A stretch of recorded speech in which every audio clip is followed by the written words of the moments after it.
Right, so now we know reference types, okay? So objects are reference types.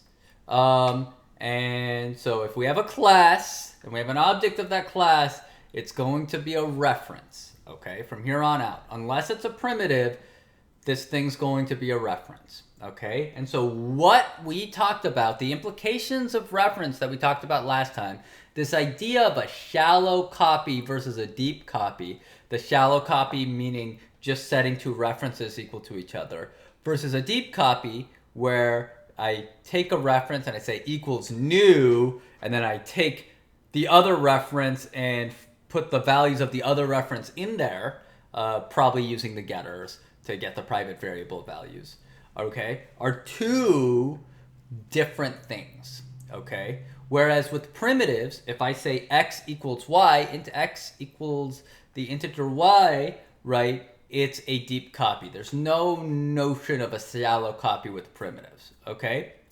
And the reason it's a shallow copy with object types is because if you do one equals the other, what you're doing is you're just copying the memory address that one references, the right-hand side references to the left-hand side, okay?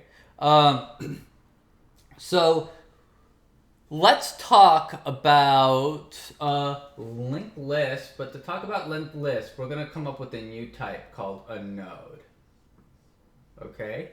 And a node is a self-referential type, okay? So a node class, what we have in a node class, and we'll start with integers as our data. So let's say we wanted to have a list of integers. And follow me on this because I'm not going to motivate it until later. Okay, so we're just going to say this is theoretically possible. Okay? Well, a node has some data, and it has a reference to the next node that we'll call link, okay? But link is just a reference to the next node. So it has some data and a reference to the next node, okay? And what that means, so let's say it's int data and node link.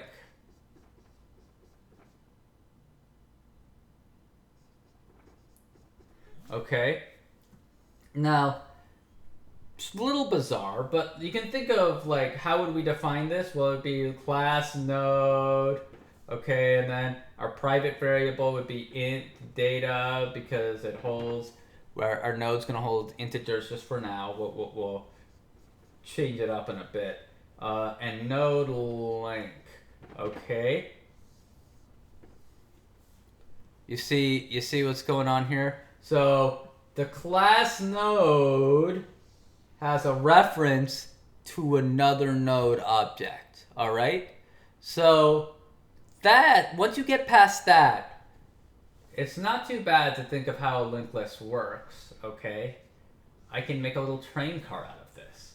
So this link referenced the next node, okay? And that has data, and that has a link to the next node, okay? And we can keep on going like that, all right? And this thing all together is called a linked list, okay? So nodes strung together like a train car, strung together, is how we make a linked list.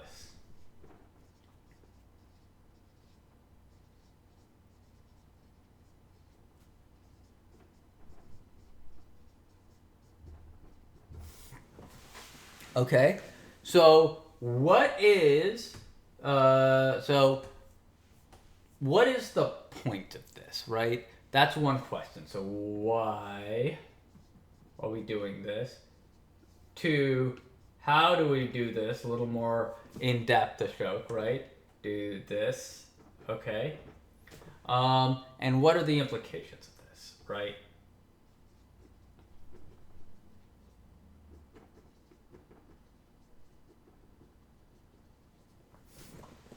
Okay, And the why is something we'll cover in a video real soon. And then we're going to go into some of the terms we use for a linked list. Okay.